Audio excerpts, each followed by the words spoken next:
Los Angeles friendos, join Going In Raw as we go live on stage with Wrestling with Regret's Brian Zane September 24th at the Nerdist Showroom in LA. The link to tickets is in the description.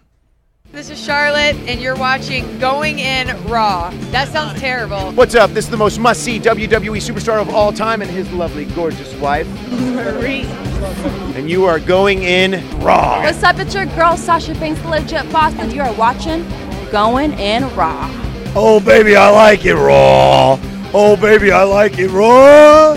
And you are tuned in to Going In Raw right now. How you doing?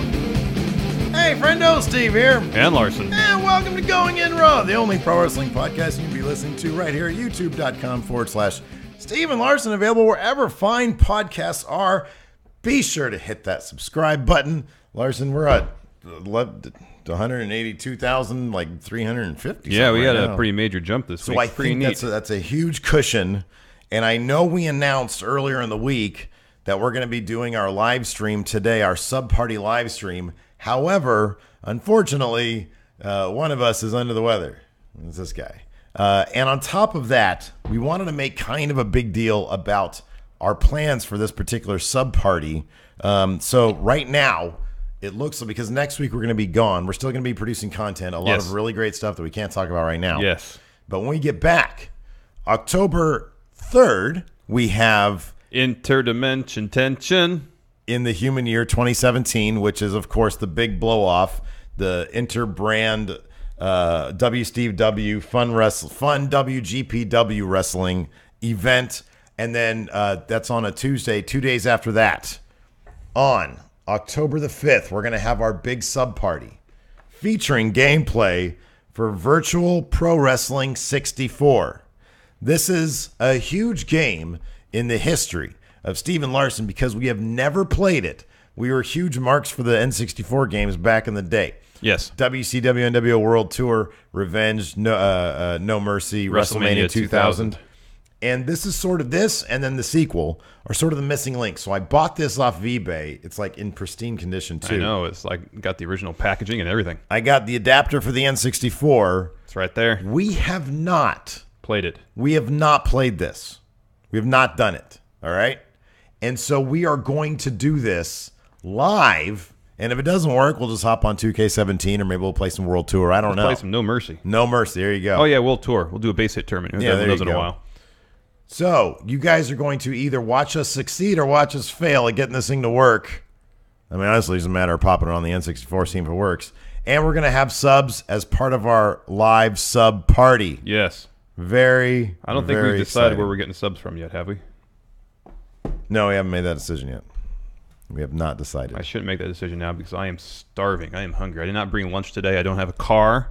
Yeah. So I have to wait till I get home to have anything to eat. You were kind enough to let me eat one of your protein bars. Yeah, I should tide you over. Yeah, you're good. You're good to go. I mean, my blood sugar won't drop, so that's good. No, that is good. But it's not going to satisfy the hunger that's happening within me right now. Yeah. Well, I've got a hunger for some N64 gameplay. The freaking roster in this We have to thing wait is another couple huge. weeks for that, though. Yeah, I know. Well, we'll do it. So anyways, that's very exciting. We're going to be hyping the crap out of that. We're trying to get a big audience for that. Yes. So that'll be a lot of fun. We're also on Patreon, patreon.com/Stephen Larson. We've got 32 people watching right now, all making fun of my voice problem, my vocal issues right now. Yeah, you're a bit under the weather. They're saying I'm Johnny Ace, Steve Power as opposed to Purple Power. I'm People power. Purple Power. What is Purple Power? What is that? I don't know. Weird.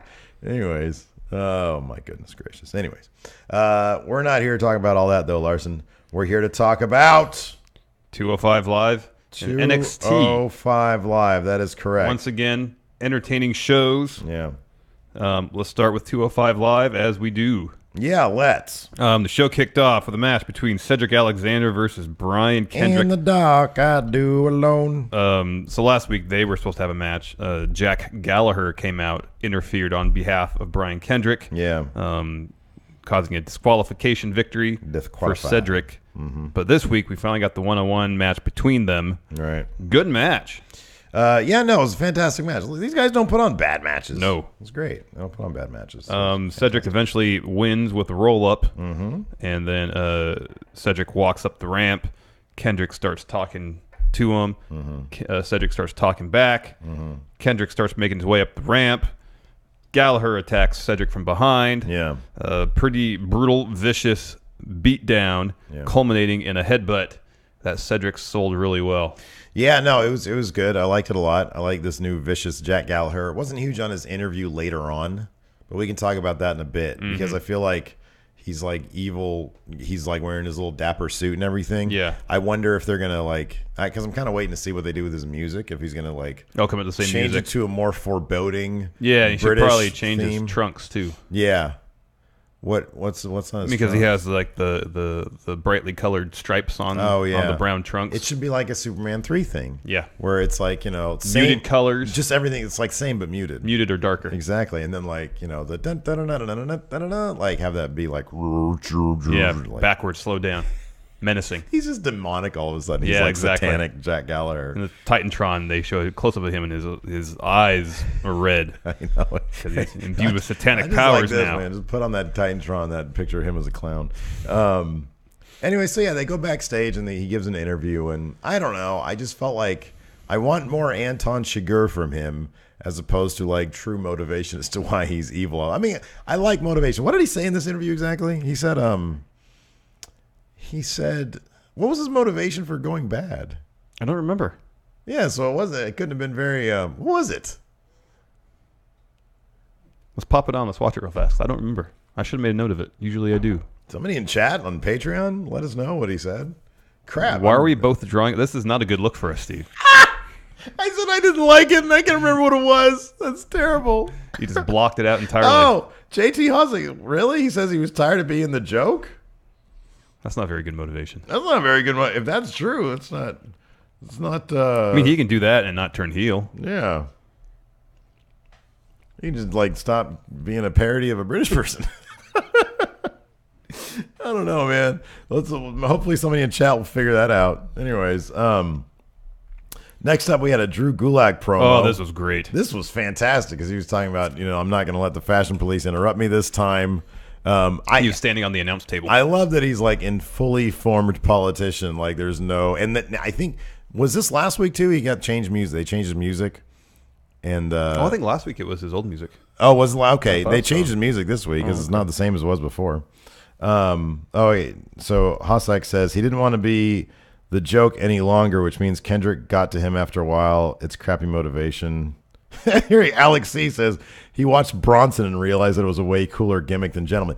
That would be fantastic. We went full Bronson. Yeah. Shave the head, keep the mustache, come out in like those, because he has those MMA kind of. Or He has his the bare knuckle gloves. Fist taped up. But then like no shirt. He just walks around like that. Yeah. Yeah, that'd be great. That'd be awesome. Anyways. Drew Gulak's great. Again, he continued on with his... Yeah, he got through one more slide, which was no cell phones. No cell and of course, phones. everybody in the audience produced their cell phone and turned the light on. I think the clip already uses a flip phone, too. I know. They all did the light on their cell phone. He was getting... In anybody else's hands... I feel like this would have been one of those moments where people just were starting to sleep through. He got the entire arena chanting Tozawa's That's chant. right, yeah. And that's the entire arena. And he brought up Tozawa's chant. He said no. He came out with a no chanting sign. Right, exactly. That, yes. Yeah, so that was good. And then he sat down at the announce desk to commentate on Akira Tozawa's match against Noam Dar. Another really good match. And his commentary is great because he would just run down Vic Joseph. It was fantastic. Nigel McGuinness is fantastic, yeah, he's too. good. Nigel McGuinness is great because he's got this fool Drew Gulak standing on the announce table, and I look down at Nigel McGuinness like, he's all like, oh, he's making and then good every points. once in a while he'd look over to Vic and look up at Drew. Exactly. Like he wasn't just like sitting there reading his notes. Nigel McGuinness seems like he's having such a good time as heel commentator. I feel like he's really found his voice. Like it was kind of touch and go there for a little bit, especially on NXT. But by the time he hit 205 Live, I thought he was really, really good. Yeah. So, well, he's kind of a subtle heel announcer. Right, exactly. Yeah. He's not overtly all the time heelish. No, he's so good though. He seems like he's having such a good time. I like they're letting Noam Dar do more of his submission-based wrestling. Because he busted out some crazy submission moves on Tozawa last night or Tuesday night. That was a really fun match too.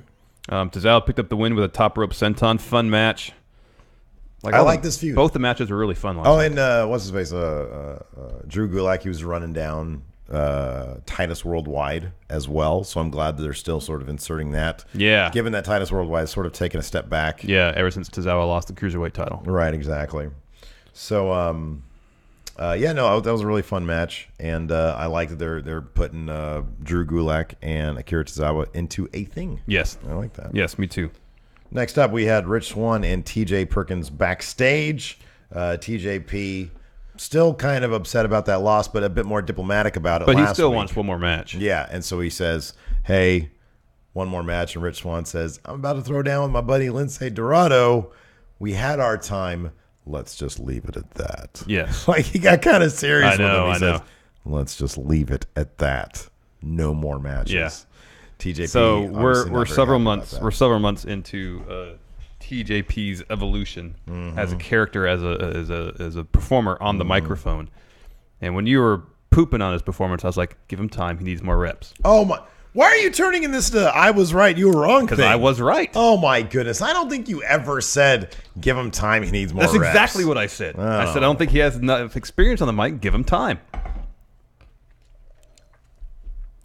Fine, maybe you're right. I do kind of recall you saying that. So whatever. Why didn't you bust that? I've been singing his praises for like 2 months now. Why did you bust that out before? Evidence in my favor before I bust that out because you just like to kick me when I'm down. I'm sick. I'm infirmed.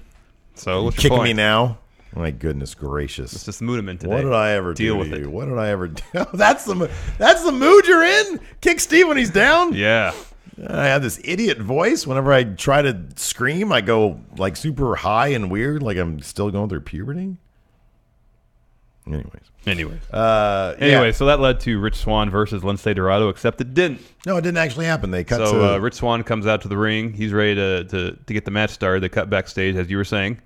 Someone beat up Lince Dorado. Yeah, was it Cass or was it Lince Dorado beating up on himself again, like Cass did? No, who knows? No. It seems like it was probably TJ Perkins. Yeah, probably, because Rich Swann goes back to investigate and see what's going on with that, and he literally had his head taken off with a freaking super kick. He's from about TJP. to go around the corner to go backstage, and he was met with a vicious super kick from TJP. TJP beats him up a little bit, pulls out a chunk of his hair. Yeah. And then takes him over to like the barricade area and drops him on it. James Rodriguez here in chat makes the point. He says Steve couldn't remember what happened on 205 Live 2 nights ago. How could he remember what Larson said 3 months ago? Because that's Larson's answer to everything is wait and see. Wait and see. No, I want snap judgments, Larson. This is pro wrestling. Snap judgments. No. He also has a good point. Even when I make snap judgments, I say, but I'll give it time to see how it plays out. I literally watched 205 Live yesterday. It wasn't even 2 nights ago. It was yesterday. Yeah, I watched 205 Live last night. Yeah, so you're worse than me in that case then. All right. Anyways. The final segment of the show was not a wrestling match. It was Neville and Enzo face to face. Neville. I almost said Nenzo. Neville is a treasure. Neville is an absolute treasure. Oh my goodness! The way he was leaning into Enzo. Oh, it was great. Berating him. It was fantastic. Look at yourself. And I love. Here's the thing, and this is why I titled this episode of the podcast. Is Enzo on 205 Live? Has it worked? I'm into this, and and the great thing is, Enzo will say things, and Neville's work has been so solid that the crowd has been checking wrestlers. The crowd has been fact checking wrestlers left and right these days. Enzo has been victim, but he's been exposed to this because last night he said, or 2 nights ago, whatever it was. What was the thing that he said? He said something that the crowd started like, oh, no, because Neville said something along the lines of, Enzo was talking about like what he does bring to the table, which is celebrity hanging out with rappers. And the crowd was booing all that stuff. And Neville brought up the fact that Enzo's not a good wrestler, and the crowd cheered that. Yeah, well, and Neville brought up the fact that he didn't care about any of that stuff. Right, exactly. And the crowd cheered the crap out of that. Well, in the end, when Enzo kicked Neville in the man bits, the crowd booed. The crowd booed that. I love that entire thing, even in terms of Enzo's work. You know, I really like this entire story they're putting around Enzo. Because Neville is the heel, but in this case, He's totally the face. He's the heel that makes good points. Exactly. And that's the best kind of heel, evidently. Exactly. Like, we've seen that over and over again. It's the most enjoyable heel to watch. Yeah. So let me ask you this. We already did our predictions video for No Mercy. You already made your prediction. It's set in stone. We can't change that. Following the events at 205 Live last night, do you still feel confident in your pick? Yes, I do. I do. I mean, I understand the math involved. I know that Enzo stood tall. Not just that, just Neville explicitly saying, essentially, I know all the tricks. It's not going to be enough. I do think that that's going to happen. Although, God,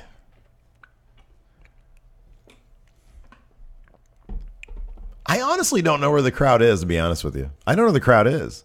Enzo comes out, they pop. Neville starts talking, they pop. I know. So I don't know who they consider. I mean, if I want to go, if it was me and I want to go with the story, I am going to do the title change because I think with 205 Live, you need a sense of urgency. I know they're able to draw these feuds out longer, but there seems to always be the great thing about a lot of this 205 Live stuff is that they draw these feuds out, but they never seem to be resting on their laurels during the feuds. I can only think of one feud that went way too long, and that was the love triangle. The Noam Dar, Cedric Alexander, Alicia Fox thing. That went on way too long, but it was never boring. Yeah, it did. It did go on too long. I think there were a couple weeks when they did get repetitive, but the fact that we're bringing that up kind of illustrates that we never really brought that up with any of the other feuds. I know. I feel. I know. And so this is the kind of thing where I think they're going to – I'm not sure how many more weeks we can get Enzo chasing the title. I'm not sure how realistic it is because they also made a really, really big point this week of emphasizing Cedric Alexander, dispatching everybody with all those lumbar checks during the number one contendership match. And so I just don't know. I mean, if this was main roster and it was what we see with SmackDown lately with just repetition, I would be more inclined to say, they're gonna, or they would wait a while. But also, I think when we were doing our predictions video yesterday, you said to me that that I tend to think that WWE will let feuds last longer than they typically do. Like I typically think, maybe they'll actually extend this feud out and actually build it to a crescendo at some point. Whereas a lot of times they'll just say, all right, we're gonna do this, let's move on, or we'll do this to get some shock factor. Yeah, and then we'll undo what we did, a la Tozawa winning the Cruiserweight title, which from all indications was done on Raw just to get some attention. So I don't know. Yeah. I don't know. Has your mind, have you drifted back to the 50-50 area in terms of you don't know, as opposed to yesterday when you were more along the lines? No, I still feel like Neville will win. Yeah, okay. They'll draw this out for another month. Yeah. And at TLC, the home match. Imagine they have a ladder match for the Cruiserweight title between Enzo and Neville. Oh, I don't know if they'd ever go there. I mean, you want to extra expose how not great Enzo is in the ring? No, I think in a ladder match. No, I think if you do it in a ladder match, it will require less from a technical standpoint from Enzo. He can just use weapons. That's a good point. And what better way to kind of even the odds if you can't cheat to win than just use weapons to win? My thing is this. I think also, now that I think about it a little bit more, I think the go home segment was so strong last night. Oh, it was good, yeah. That I think it would almost necessitate some drastic change, which would be a title change. I mean, if they keep the status quo after that, how are they going to follow up with an actual title change? Like, how are they going to build to that even stronger? It would depend on the circumstances of Enzo losing. Yeah. If Neville got himself DQ'd or out cheated. Then Enzo could say, okay, well, let's do a situation where there is no DQ. Yeah. Where you can cheat all you want. Let's do a ladder match, no DQ match, weapons, something, street fight. Alex, he makes a point here. He says, Tozawa Kendrick came close to outstaying his welcome. I never felt it did. No, I never felt that at all. Simply because every week they would have a new lesson, and each of the lessons were distinct. And then you got to see Tozawa turn it back on him. There was symmetry to it. There was symmetry to it, exactly. Yeah. So I personally didn't feel like it did. But yeah, I don't know. I mean, they could. It's 205 Live, and I really like, you and I are both big fans of the writing on 205 Live. So I think they could have Neville retain and continue to keep it interesting. I just really want to see the flip of this now. I think Neville has sort of reached the peak of mocking Enzo and what he can't do in the ring. And no, I think if Neville beats Enzo by using Enzo's tricks, That's just Neville will say, okay, you obviously can't beat me if we just wrestle, and then you can't even beat me when you cheat. Yeah. Ha ha ha ha ha. Yeah, that's maybe. kicking it up another notch. Maybe. And so Enzo would have to kick it up another notch by saying, all right, weapons, ladders, tables, chairs, all that. Yeah. And that would totally disguise Enzo's deficiencies as a wrestler. Yeah. And he can win and be a lot more believable, I feel like. There you go. That's a solid point today. So yeah, in any event, I really think like you and I are both scared about Enzo showing up on 205 Live in terms of him stealing a spotlight from other wrestlers.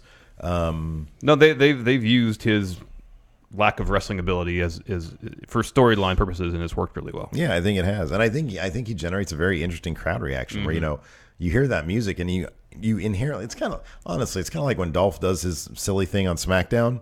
You hear DX music, you instantly pop. That's just Pavlovian at that point. It's like everybody knows, everybody completely understands that Dolph Ziggler is about to come out because he literally has been doing this, and he said he's going to do it. And there's no reason to believe that Triple H and Shawn Michaels are going to come out, but you hear that music and you pop regardless because of the music. Well, I think with Enzo, it's like people like his opening promo thing when he comes out. That's everybody knows the words, everybody can say it along with them, and it's a communal experience people get into. But then when he starts dropping promos that are different, I don't think it garners the same reaction. I really wonder. I have no idea. To this day, I still like to know who the hell writes 205 Live. I know. And when they found out that they were going to get Enzo, were they geeked? Because this has worked out really well. It has. You have the perfect counter to Neville. Or were they like initially like, oh man, that sucks? Or I have no idea. I'd love to know. Yeah, me too. So anyways. Let's see here. Moving on to NXT. Yeah. Oh, it's where my heart is. I freaking love NXT so much. And this week I've got a couple of I have some visual I saw you do something over here. I was dicking around over there. I'm using the Elgato Stream Deck to add visual production presentation. value. Yeah, exactly. So the show kicked off with a match between Johnny Gargano and Tino Sabatelli. Of course, last week or 2 weeks ago, Johnny Gargano took on Riddick Moss, beat him. When was so was this? They showed the interview from last week, right after Riddick Moss's match against Johnny Gargano. Right, exactly. They did that right before the match right? Yeah. I loved how blown up Riddick Moss was. Well, he just finished the match. He was and he kept on.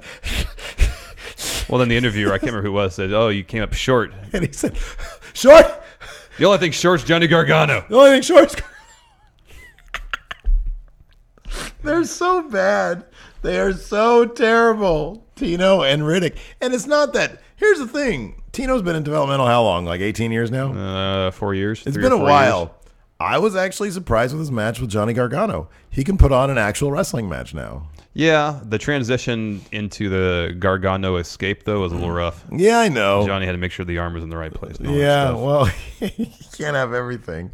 I mean, wasn't Tino or Riddick like the ones responsible for Shinsuke getting hurt and like that, like way back when Shinsuke when he got injured? No, Riddick Moss did a move on Tommy that got him hurt. Was it a Tommy? Yeah. I swear. What was the Shinsuke thing then? I don't think Shinsuke was ever hurt in NXT. He got injured in NXT. Yeah, he did. When? Oh, I don't know. During his run, at some point, he was injured. I kind of remember that. All right. But Moss was involved in one of Hitami's injuries. Yeah, no, you're right. I think it was Hideo. So, anyways, I don't know. For some reason, I just laughed at that. I love laughing at Riddick Moss and Tino. I don't know. Here's the problem with Tino Sabatelli. I think he's probably a great heel. Like if he goes to Maine, like they can be. What's their ceiling? That look on your face is their ceiling. I mean, part of the thing with Tino though is I think he's already in his mid to late 30s. Yeah. And like Nakamura and AJ, they've been wrestling for 15, 20 years, but they've done a lot. Yeah.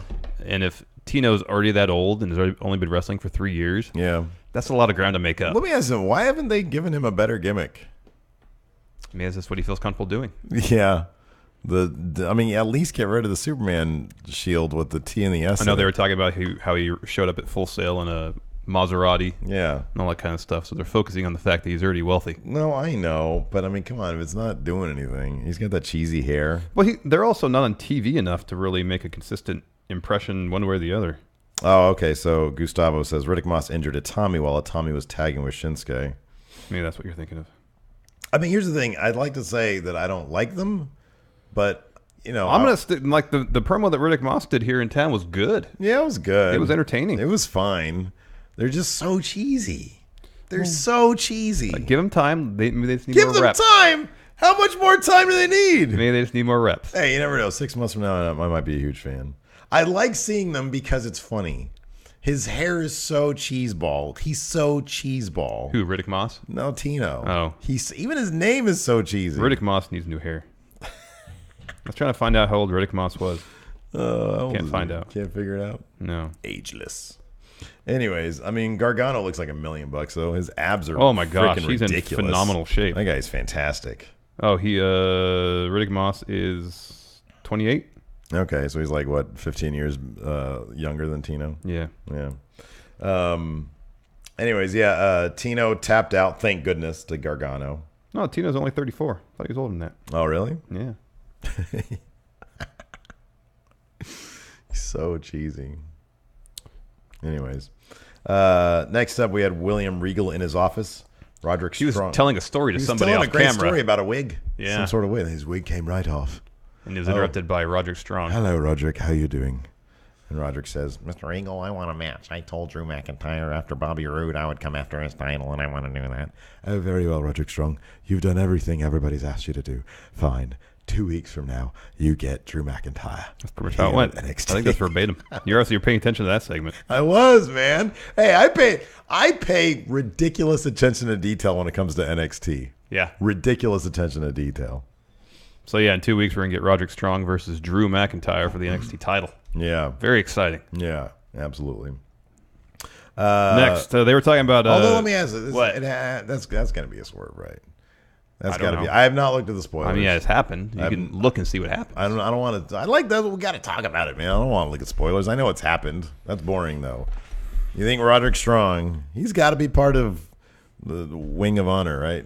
Undisputed Yeah. era. I'm not sure if it's called just the Undisputed or the Undisputed Era. I think everybody's saying it's called the Undisputed Era. Regardless, this is a terrible name. Yeah. This is an awful name. I mean, I saw the result of their match, but I don't know any details about it, so I probably shouldn't comment. Oh, okay. Yeah, don't do that then. I don't know. Stop looking at stuff. Stop looking at spoilers. What's That's your none problem? of your business if I look at spoilers or not. Maybe I want to. It kind of is my business because then I can't. I don't know what to It's talk your about business. here. It's your business if I spoil things for you, but I don't. Well, if you can't talk about it openly and speculate openly with a clear mind, not clouded by spoilers, yeah, you're playing with my money. Well, you'll get over it.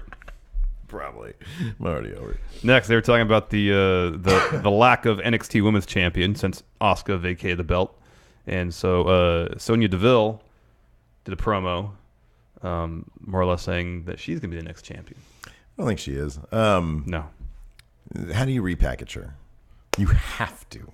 It was just announced, like, officially that what's her face, Shayna Baszler, Yeah, Baszler, she signed. Therefore, Sonya Deville. God, I can see it in her eyes too. How about this? They have a match for the She's MMA like, gimmick. I am in the wrong. Yeah, I know, but Shayna's going to go over. Yeah. So we're still at the same Maybe spot. Sonya needs another Sonya gimmick. Deville. I think Deville is like a car thing. She's a car enthusiast. Like a 50s car. Yeah. Old Deville. So you know how like Lacey Evans' gimmick is like 40s pinup? Yeah, 40s propaganda pinup. Yeah. So Yeah. then Sonya Deville can be like 50s woman. 50s woman? Yeah. You're going down a dangerous Car path enthusiast. there. No, I mean like in terms of just the aesthetic. Like a 50s housewife type thing? No, not necessarily. I mean she's a car enthusiast. Oh, a car enthusiast a female car enthusiast from the 50s. That's a mouthful right there. It really is. So she come out kind of like she can have the leather jacket, yeah, the white T-shirt, the Okay, jeans, yeah. something like that. I don't Okay. know. I have a no leather idea. jacket, a white. Okay, It's not a good idea. How about a beatnik? Can we just say? Should she just be a beatnik? Well, were beatniks car enthusiasts? Motorcycle enthusiasts, weren't Not they? the same thing. Didn't they? Because DeVille. the motorcycle is like a symbol of freedom in the open road. Do we know that DeVille was a car? Yeah, DeVille car. it is. Yeah, Cadillac DeVille. Ooh, Cadillac DeVille series production from 1958. They still make those. Yeah. Oh wait, No, that's of 2005. Okay. So that's the first thing came in my head. It's terrible, but No, do you it's have anything good. better? No, it's not good. DeVille. Do you have anything better? Change her name to change her How name about this? to... This is an even better idea. You ever seen the movie Red Sonja with Brigitte Nielsen? Oh, that's a better idea. Oh, that's a way better idea. Yeah, That's Red actually Sonja. a really good idea. Yeah. Oh, I like that a lot. That's good. And have Arnold walk her down the ring at Hey. some major show. Hey, and take listen over. to you. Look at this. There you go. Look at this beauty right here. I redeemed myself. Yeah. She's the best. Say no to gerrymandering. Arnold. I love Arnold. Anyways. Anyway, Yeah. Next up, we had Lacey Evans. Alex C. says dye half her hair white and become Cruella DeVille. That's really good. That's really good. How about this? She's a movie director, Sonia DeMille. Oh, there you go. There you go. How about this? She like gets into like. How about this? Remember John Lovitz on Saturday Night Live when he played the devil? Yeah. How about Sonia Devil? But she has like that cheesy like a devil costume, Yeah. like a plastic pitchfork. Oh my goodness. Oh man! Go to the same Halloween store where Evil bought his site. Yeah, exactly. Yeah, the dollar store, Sonia Devil. Next, we had a match between Lacey Evans and Bianca Belair. Bianca Belair cracks me up because number one, she's amazing. Yeah, she's great. But number two, what was the look of joy on her face after she whipped Lacey Evans with I her know, hair? but it's very understated still. I know, but it looked like she wanted to laugh. I don't know if she realized that thing was going to crack the way it did.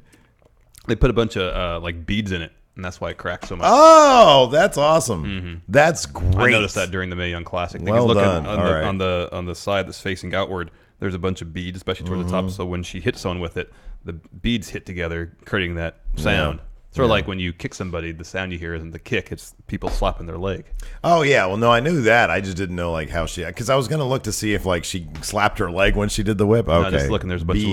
little beads in her hair. All right. Anyways, she beated the crap out of Lacey Evans. Oh, I know. It was a good match, though. I like Lacey Yeah, Evans. both She's of them are great. really good. Lacey Yeah. Evans had a really good match in the Mae Young Classic too. Yeah. But yeah, Bianca Belair picked up the win with a reverse powerbomb. The Big Show's old finisher. I'm not huge on that. I do not like that move at all because it makes you look like your opponent's like gonna land on you. Yeah, no. Like you just pick them up a powerbomb and do that. I don't like that. You need something better than that. yeah. Because then you're facing away from the camera. Like you're on the camera doing powerbomb, and then you're just sort of facing away. I don't like any of that. Yeah, I don't either. I love that freaking hair stuff though. That's great. Next up, finally after months, Aleister Black's gonna say his gonna give his second because he actually gave a promo on their Instagram account where he's like, "All right, you had to fade to black." So Aleister Black comes out. Did you notice again every detail? He's coming up on his thing. Looks like he almost fell off this time. Oh, I didn't notice that. He sort of like I think he jumped the gun a little bit on getting off, and so he was like, "Oh, like that." One time, I'd like to see him just fall off on accident. Just, anyways, he came out in a dapper-looking suit. Yeah, black shirt, very dark gray suit. You would have preferred track pants. Yes. Yeah, Yeah. that'd have been good. Blue. Like an '80s hip hop type thing. Yeah, exactly. That'd have been good too. Yeah. like the little hat. Yeah. deal. All that. I said earlier in the pre-show for the patrons, I wanted a Bomber Tenenbaum gimmick. Yeah, that's good too. Like that's his civilian gear. Like he's all super goth guy when he comes out to fight. When he's gonna make some noise on the mic, he comes out in like a polo tennis shirt. Yeah, collared really shirt, short tennis shorts, long socks, with stripes. some old school Adidas. Well, I like Pumas. I say Pumas, Okay. and then I just said Adidas because I think Headband. people actually played tennis in yeah, Adidas. no tennis racket though. That's the Jim Cornette thing. Yeah. So anyway, So he hits the ring, takes off his sports coat, rolls up his sleeves, starts talking. yeah, He said he's traveled the world. I loved his 15 promo. years. I loved his promo. When all over the place, got all his experience. He brings all this experience to NXT, and he explains that's what all his tattoos are about, Yeah, or his scars, as he put them. yeah, he calls them scars. I loved it. I thought it was great. I thought it was fantastic because he seems like the kind of guy that like you sort of get to know a little bit, and you always think that he's like way cooler than you, but it's like you're like, doesn't this guy ever fart or like take a crap? Like, what does he look like when he's wiping his butt? Because look, dude, no matter how cool you are, you can be the coolest dude in the world. Everybody wipes their butt. Yeah, everybody still poops. You know. So everybody has human moments, no matter how cool you are. Yeah. This is one of those guys where it's like, man, I know you're kind of at least 10% full of crap, you know, but he's still really cool. Yeah, he is really cool. Yeah. Anyway, so he was doing his thing, and then the Velveteen Dream comes down. Yes. And seemingly tries to have sex with Aleister Black. Well, he gets in his face and This says- was fantastic. It was really This good. this was top 5 segments in wrestling of the year. Yeah, it was really good. This was great, partially because of the crowd reaction. Well, to the end, yeah. At the end, when he was about to have sex on him, it was great. Because Aleister's sitting in his cross leg pose, sitting there after he kicks the mic out of Velveteen Dream's hand. No, don't. That's not a throwaway statement right there. No, it's not. The precision I know. with which that dude dropped his black mass on Velveteen Dream's hand to kick the mic out of his hand, because impressive. Velveteen Dream was doing all this stuff about Saying that Aleister Black was consumed by darkness, but he couldn't handle the light of the Velveteen Dream. You need to feel or something like that. Yeah. So I thought it was fantastic. It was really good. Really good. Aleister Black got tired of his talking, black masked his hand, and did the sit down thing. And then Velveteen Dream, who had like been, he sort of was shocked. He was like nursing his hand. Yeah. It hurt. And then he kind of got down on his knees and got right in Aleister Black's He face. slithered to him. No, it was like one sudden moment. Movement right to him. Yeah. Had a little brief stare down, and then did the slither back out of the ring. The one motion with which he went up to him looked like they were about to lock lips. Looked like he was about to plant a big juicy kiss on Aleister Black's lips. And you called it correctly. I have never heard a gasp / pop like I saw. There were people getting out of their seats and clapping. They were, I know. It was impressive. It was like, oh my God, we almost just saw something really, really crazy here. It was, we did, but like everybody thought it was going to go just that further step. That would have been absolutely insane. But, they played it the way they did. It was absolutely beautiful. It was so perfect. And then, he Velveteen slithers out of the Dream ring. is like crawled backwards out of the ring. Yeah. It was great. That was fantastic. And I read up a little bit, so like just because like the Lio Rush debut, I read up a little bit about the spoilers about this kind of thing, and it's just it sounds really, really cool. I'll put it this way. It sounds like they're going to be booking Dream pretty strong. Yeah. And that excites the crap me out of too. me, because I honestly didn't think that was going to happen. It's been so superficially this sort of Prince gimmick. Yeah. And I think this is going to give it some actual depth. Oh, I hope so. Which is what it needs to have a higher ceiling. Yes. And that's going to be really fun. I mean, it's sort of like, and I don't really necessarily want to compare the characters, but with No Way Jose, he came out and he was just the Fiesta party guy. Yeah. And then for a little bit in his feud with Austin Aries, they added some dimension to it. Yeah, I know. But then they dropped it more or less. They never really built upon that. And hopefully with Velveteen Dream, they'll build upon it. Right. I hope so. Next, a kind of awkward out of nowhere Dakota Kai promo. Yeah. She hasn't been in NXT really at all. Yeah. And then she was saying that she wants to be the next NXT Women's Champion, but since she lost the Mae Young Classic, it doesn't feel like that she should even be in the, I don't think in she the should running be for in that. the running for that. It should be. So I guess that so I read a little bit of spoilers. They're going to have like a series of triple threat matches. There's 2 triple threat matches, I believe. Okay, and then the 2 winners of those are going to go on to face Kairi Sane. And then there's one other person that's going to be involved too. Okay. Because it's a fatal 4-way. It's going to be a fatal 4-way. Yeah. Okay. Takeover. Yeah. All right. I really it should not be number one. If it's anybody from the Mae Young Classic, it should obviously be Shayna Baszler. Yeah. But that's not going to happen. No. Shouldn't be anybody else from the Mae Young Classic though. No, I agree. Yeah. No. So. That should be one of the prizes for winning the tournament is exactly. being involved in that match. Yeah.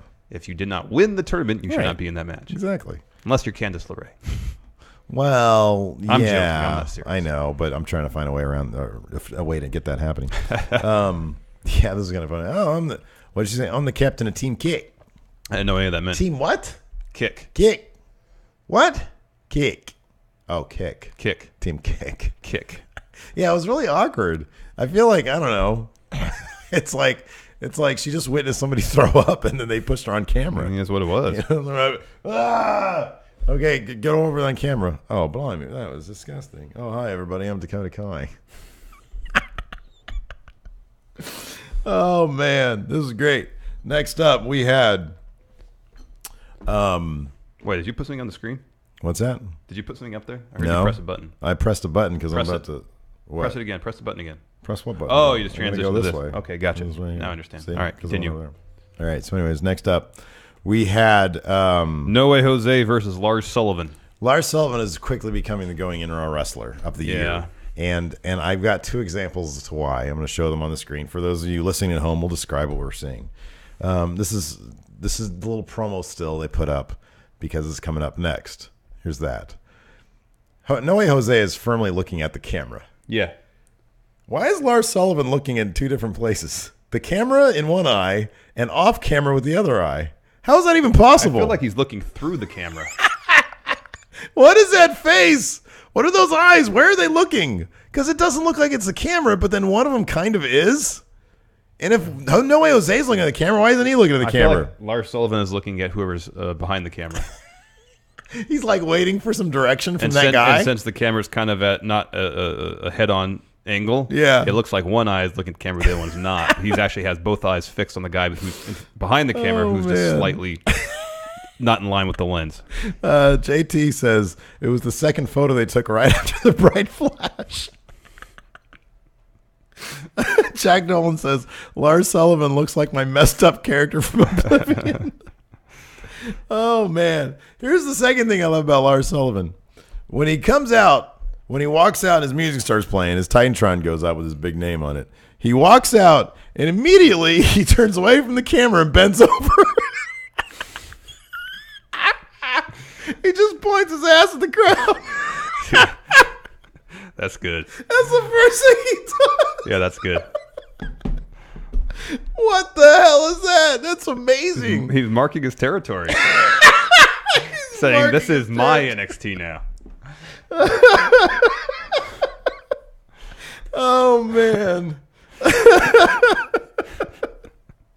Oh god. And then he's just like, dude, he reminds, I've said this before, but you remember that scene?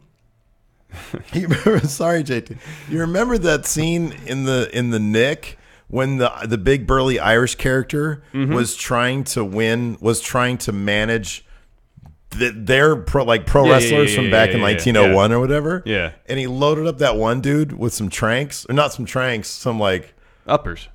Yeah. And And he he had a heart sent him attack out right there, there, yeah. and the guy won, and then immediately dropped dead. Yeah. Lars Sullivan looks like a product from 1901. Yeah, he does. And it's great. I love every damn second of it. It's amazing, and he destroyed No Way Jose. Yeah, he did. It was so much fun. I love him so much. I love him I am so much. ready right now to declare him going into Raw Wrestler. I think of he the really year. should be. Easily top 3. He comes out and what the? Look at that butt. It's great. Oh, it's fantastic. So yeah, he destroyed No Way Jose. Wasn't much. Oh of a match. yeah, no way, Jose. Did a That top rope diving headbutt and then his finisher. You're done. You are done. Anyways, next up we had Main event. Mustache Mountain. Can't say enough about Mustache they're Mountain. fantastic. Trent Seven is my spirit animal, man. I swear he is. If I could just grow a magnificent beard, I would tell. And he's got great hair too, man. Yeah, he does. He has He's a really he's good old haircut. too. He's like just a couple years younger than Still, us. that's good hair though. It's amazing hair. It's fantastic hair, and he comes out. Does a He slow does this. roll into the He ring. does a slow roll into the ring. Oh, it's He's amazing. all charisma. It is. That body is fantastic too. God, I love that body. It's amazing because essentially it's what I look at in the mirror. It's fantastic. Oh, I love it.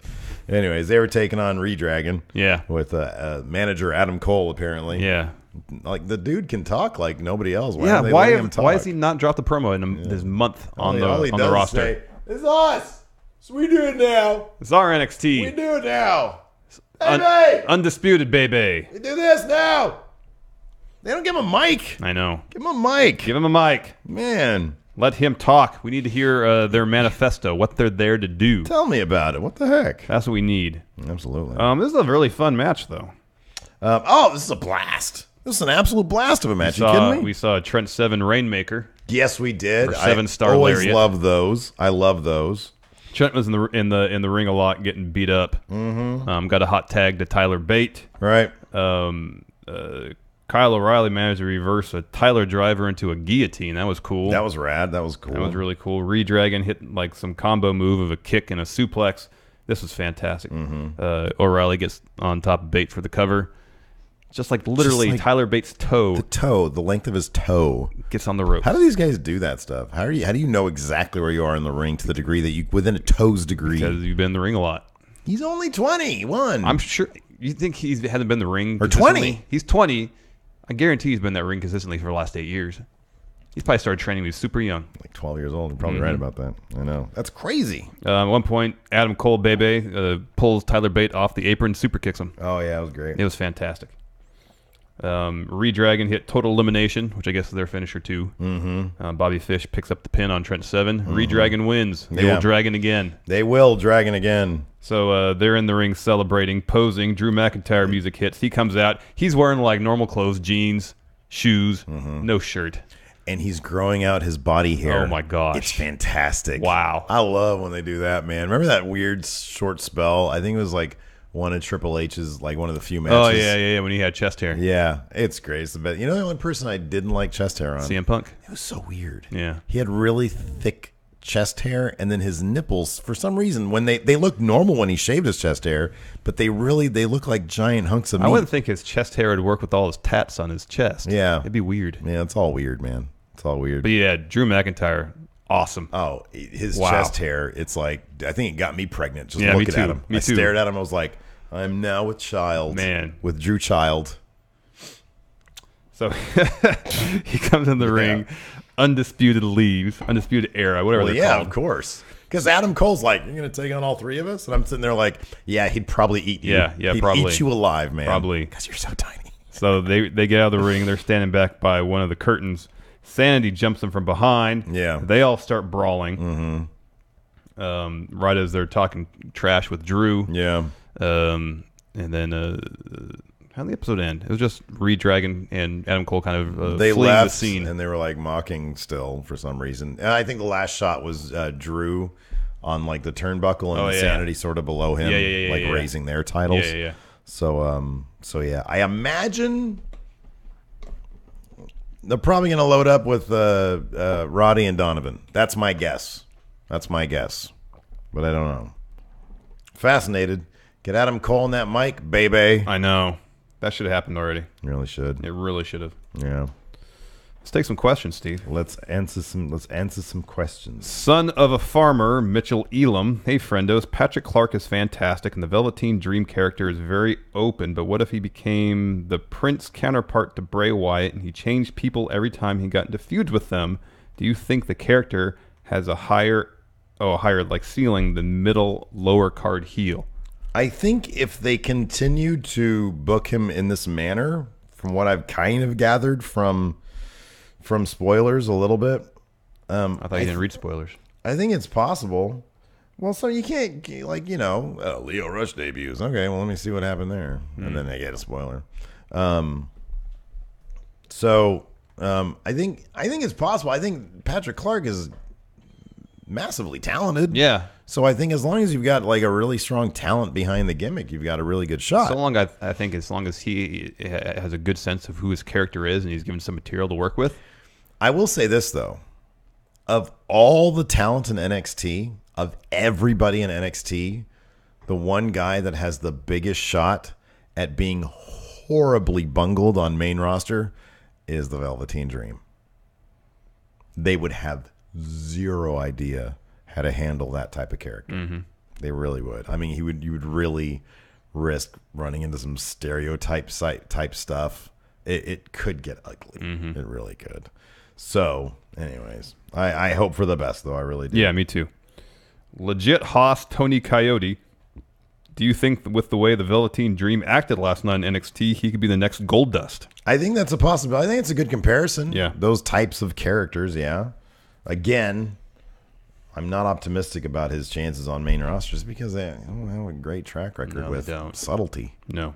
With layers. That guy. Could Aleister Black be the kryptonite for Braun Strowman when he goes up to Maine? The feud would be epic. Aleister Black could be legit the next huge star. Could be. Like I really believe that. The guy seems to have so much legitimacy and it's legitimacy and mystique behind it, you know.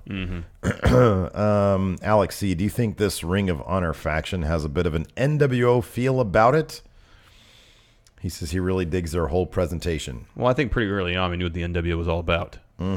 Still know what the Undisputed Era is all about. Why they're in NXT. Yeah, I think there's a couple of differences. I mean, the obvious parallel there is the invasion aspect of things, and I get that. I think that's good, unless they start taking from the established roster, which they might with Roddy. Then the parallels get sort of less and less. But I don't know. We'll see. You know, I sort of go back to Bobby Roode. You know, like he had his mission statement, which they never really referenced again. Well, I mean, in terms of the specifics, no, but he would continually say, "This is my NXT now." I know. Refashion NXT in my image. But he had kind of a detailed version of what he thought that should be that he never really went back to.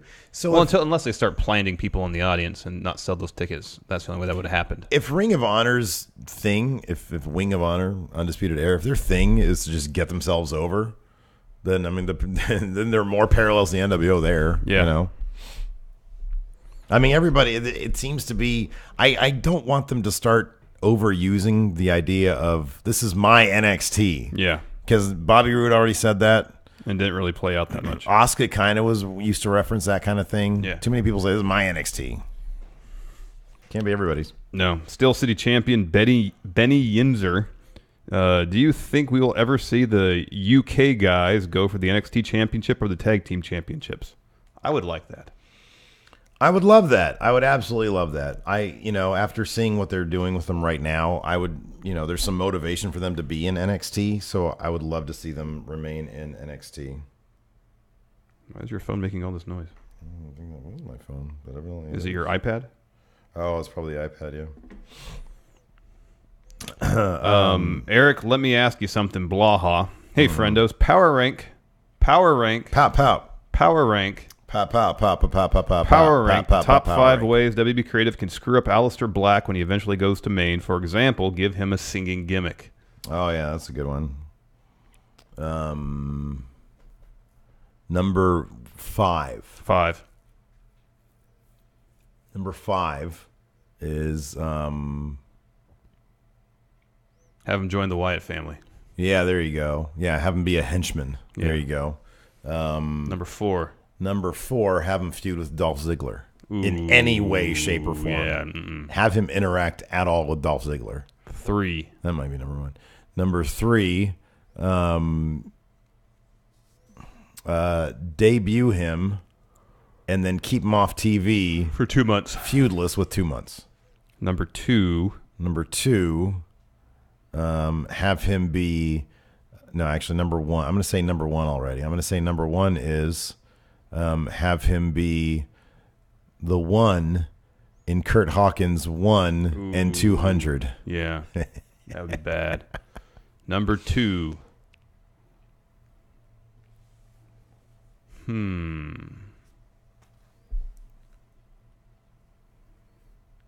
Number 2, have him be the newest Colonel from the KFC.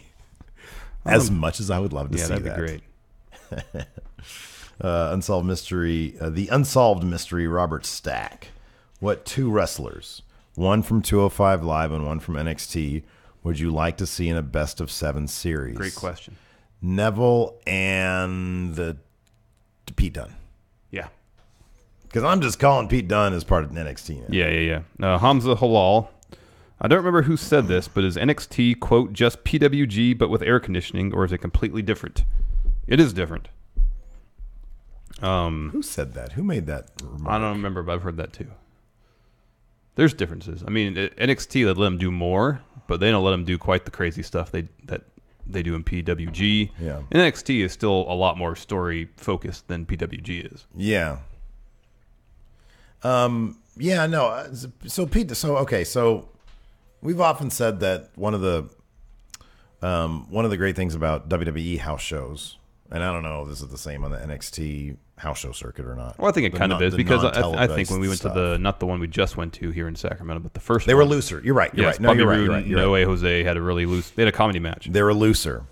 PWG is that, but to like times 10. Yeah. Like they have serious matches, they have that stuff, but they let them do some wild, crazy stuff. And I've been to NXT and I have not been to a Full Sail TV taping. From what I understand, there is sort of a sense of community there, I'm not going to say sort of. There seems to be a distinct sense of community there. PWG is kind of the same, in that respect, I know. Yeah. So I think there are parallels. I can see there being parallels. Any more questions? Those are all the ones that I like, but so have at it. All right. We've kind of talked about this before, but Jamie 10, considering Adam Cole's size and wrestling style, realistically, how do you think he will fare on main roster? You know what, dude? If you look at Finn Balor, that's comparable. He's fared just fine. That's what I was saying. Send Adam Cole to SmackDown if the rosters stay roughly the same. Yeah, you don't want him in there. You don't want him on the same roster with a bunch of monsters. No, obviously. No. Nathan Ragland, seeing how WWE likes to put two random superstars together these days, what WWE tag team would you like to see? He would like to see Leo Rush and Cedric Alexander as a tag team. That'd be pretty awesome. Man, way too much movement. They're too fat. I don't want to. That's way too much. No, it'd be good though. It's too much motion on the TV. Too good. Might break the. You might have to put it in. You got to put it in. What's that mode? True motion mode. Yes. Whatever it is. Yeah. When you go to Best Buy or whatever, and you see their TVs and they're playing like a Lord of the Rings movie. It looks like it was filmed on like somebody's home movie. Yeah, I can't stand that. I hate that. I can't stand that. It looks so fake. I know. Why would anybody want movies in like 60 frames? I don't know. I don't get it. I don't get it either.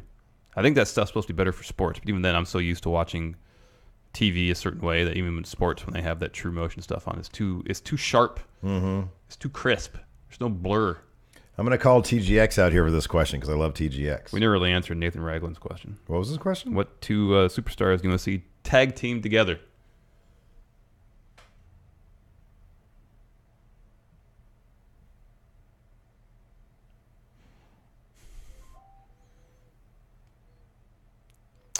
I'm going to say Lars Sullivan. Okay. And Baron Corbin. There you go. All right, go ahead. TGX has a question here. He says, and he's talking about SmackDown a little bit here. He says, is it just a curse of SmackDown that they can use everybody really well except for the most recent NXT call-ups? And how do they fix this? He gives some examples that kind of contradicts himself. He says, Baron was wasted until they brought Ty up.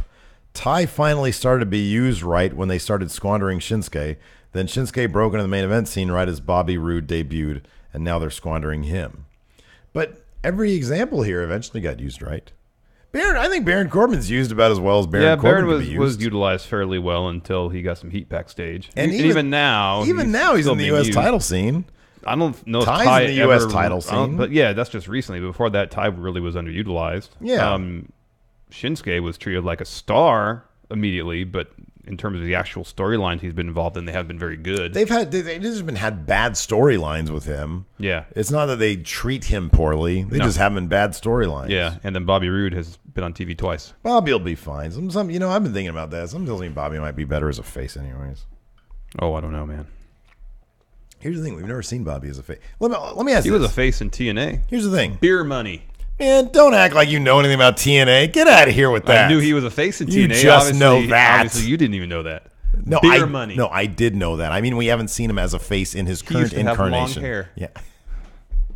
What, have you been watching the Pro Wrestling Channel on Pluto TV? Nope, I just know these things. Oh, okay, good. Who was his tag team partner? James Storm. Very good. I'm glad you know that. Come on. What faction was he a part of? Beer money. Well, that is true. Okay, I think it was Fortune. I think it was Fortune. Here's the thing about Bobby Roode. Bobby Roode's talented enough to make anything work. Well, here's the thing. Okay, well, here's the thing. When he was a heel in NXT, what exactly did he do that was all heelistic? That was all that much as a heel. Heelistic? Yeah, that's my new word. You like it? He wasn't even that Here's He the ju- thing. he just we love insulted- Bobby Roode because he's Bobby Roode. He just insulted the NXT universe. That's pretty much it. He had some really good burns on Roderick Strong and his did. weird kid. He did. Which was amazing. But he won his matches clean. Yeah, he never really cheated. No. He never really did anything. So screw it. Let's bring him in as a face. Why not? Maybe Vince is a genius, Larson. No, I like Bobby Roode's character in NXT. He's entertaining. Okay, but he can be entertaining. He can do the exact same things. That's what I just said. Is Bobby Roode's talented enough that he can probably make anything work? Not probably. Definitely will. In fact, the first time I said it, he can make anything he just work. needs to be on TV. Beer money. That'd be okay. I don't know why you keep on saying that. So anyway, It's weird when at the last NXT house show we went to, some people were still chanting beer money. It's like, was beer money really that over? First of all. Second, James Storm's nowhere to be found in NXT these days. He was there for like a week, decided he'd rather take more money to go to back to Impact. I know. No beer money. He's like, my paychecks were late, but they were bigger Yeah, when they eventually came. when they eventually came. We're gonna one last question here because I like this. Jack Dolan, he's always chock full of good questions. Power rank the best things about your job. I'm wearing track pants right now, number 5. Well, I'll piggyback on number 5. I got basketball shorts and socks. We can on. work comfortably. Exactly. Don't have to wear anything. Certain. Well, number 4 specific to me. I work from home. I work from home sometimes when I'm not here. That's true. Working from home. Working from home. Number 3. Make our own hours. Make our own hours. Yeah. I mean, we have made our own hours, and we're pretty strict about holding to those hours, but we've made our own hours. Yeah, we make our own hours. We don't have to work 9 to 5. It always cracks me up when I go get a haircut, and they're like, so you got the day off today? Oh, I know. Nope.